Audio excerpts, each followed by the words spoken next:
Bonjour Cédric Château, bonjour Jérémy Mion. On se retrouve aujourd'hui au cœur du village de la Transat Jacques Vabre pour en savoir un peu plus sur ce duo havrais. Vous deux, c'est du 100% local pour une aventure au large. Comment vous vous êtes rencontrés? Alors, on s'est rencontrés il y a fort longtemps, vers 2003-2004, que Jérémy, en provenance d'Île-de-France, a déménagé pour venir au Havre, s'entraîner sur les petits dériveurs en 420 et j'étais son entraîneur. Histoire qui est assez longue.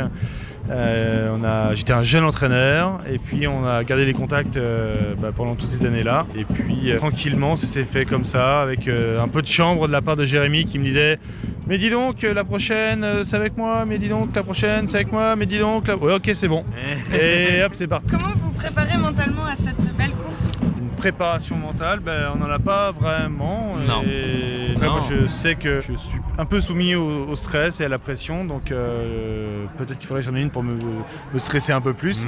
Non, là, on est très concentré sur justement les préparations du bateau, et c'est souvent la meilleure des prépas mentales, c'est d'être concentré dans l'instant présent et de bien faire les choses que l'on doit faire, et de ne pas trop penser à la course, quoi. Comment vous en êtes venus à la voile tous les deux? On a tous les deux commencé la voile sur un lac, donc c'était pas le sport national, je pense, dans nos villes respectives, et pourtant ça nous a amené chacun à des parcours assez incroyables. Et moi, c'est tout simplement des potes dans ma famille, on n'en faisait pas trop de la voile, et c'est tout simplement des potes qui en ont fait et qui m'ont dit vas-y, viens voir, c'est cool, et c'est parti comme ça. Alors, on est deux marins d'eau douce. Voilà. Lors de vos débuts, vous pensiez un jour vous retrouver ici au départ de la Transat Jacques Vabre? Pas du tout. Pas du tout non plus. Pas du et par contre, moi j'habite au Havre depuis les années 2000. Et les voir partir tous les 2 ans, c'est quand même un truc assez magique quand on habite ici. Et d'autant plus quand on est passionné de voile. Et là, le faire, moi ça va être ma 3e Transat Jacques Vabre. Je trouve ça incroyable. Le faire avec un ancien coureur qui est devenu maintenant un pote, c'est vraiment génial, quoi. Justement, c'est ta 3e Transat Jacques Vabre, et c'est quoi tes impressions par rapport à cette 3e édition?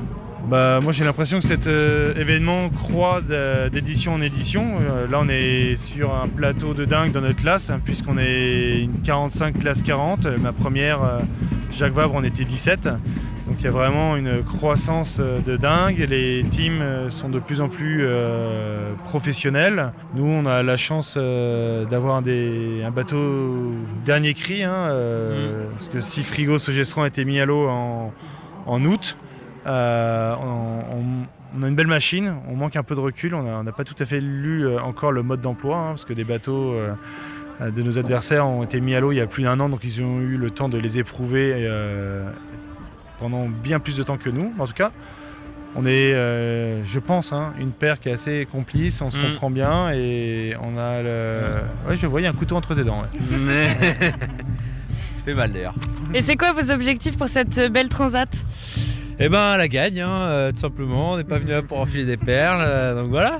Non, en vrai, c'est quand même notre premier ensemble, et c'est un bateau neuf, donc c'est un avantage. Et puis en même temps, comme on l'a eu il n'y a pas longtemps, il y a plein de trucs qu'on n'a pas eu le temps de tester, pas eu le temps de régler, pas eu le temps d'appréhender. Donc si on fait un top 10 d'une manière bien construite, on sera très content. Ce serait une belle manière de commencer notre aventure.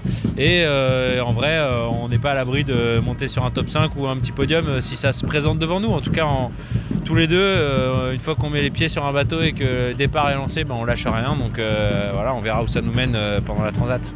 Est-ce que vous avez une certaine appréhension face à cette épopée? Moi oui, Cédric il a pas l'air d'être très stressé, voilà, il en a déjà fait 2, mais moi c'est vrai que par exemple le matin quand j'ouvre un œil, j'ai du mal à le refermer, parce qu'il y a vite le petit train qui se met en marche dans la tête et qui se dit bon alors qu'est-ce qui va se passer pendant quelques jours là. Donc moi j'ai pas encore vécu, donc forcément c'est plus inquiétant, mais en même temps c'est du bon stress. Et aujourd'hui vous partez pour une cause particulière, je crois. Pourquoi soutenir cette cause et pas une autre? C'est vrai qu'il y a énormément de causes qui existent, et très difficile d'en choisir une plus qu'une autre. Tout simplement moi, la rencontre avec Ludivine Rouzès qui m'a fait basculer sur cette cause-là, puisque en écoutant son histoire, son combat, son énergie qu'elle met justement pour récolter des fonds et aider à développer des nouveaux traitements contre le cancer de l'enfant. Je dis que ça allait être celle-ci parce que effectivement, quand on cerne un peu l'émotion des des gens qui sont impliqués dans ces causes-là, on a bien plus tendance à épouser leur cause qu'une autre, quoi. Voilà. Et puis c'est un super combat, c'est une belle association qui récolte des fonds européens, qui a déjà eu des résultats au niveau de traitement pour les enfants. Et puis voilà, ça s'est fait tout naturellement. Jérémy, tu as beaucoup navigué au Havre. On peut dire que tu as une relation particulière avec cette ville de départ de la Transat Jacques Vabre. Ouais, moi je suis super touché de faire cet événement parce que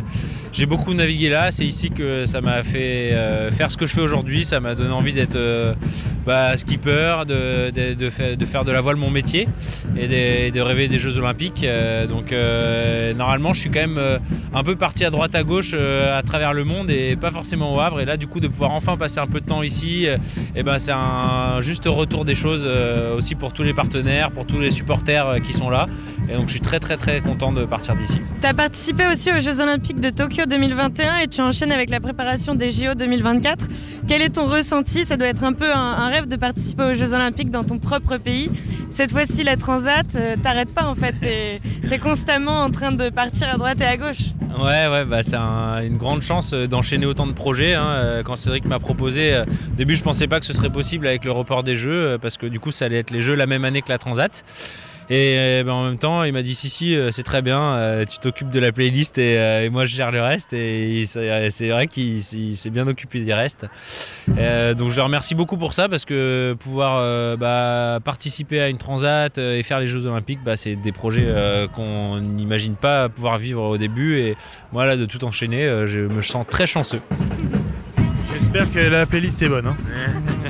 Bon, en tout cas, on vous souhaite bonne chance et bonne transat à vous deux.